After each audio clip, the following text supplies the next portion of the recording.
ولقد خلقنا الإنسان ونعلم ما توسوس به نفسه ونحن أقرب إليه من حبل الوريد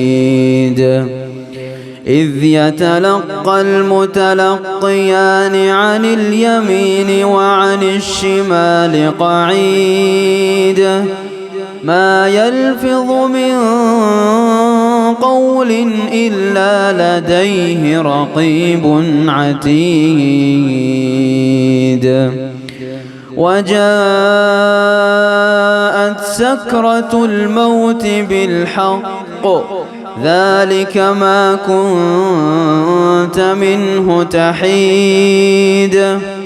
ونفخ في الصور ذلك يوم الوعيد.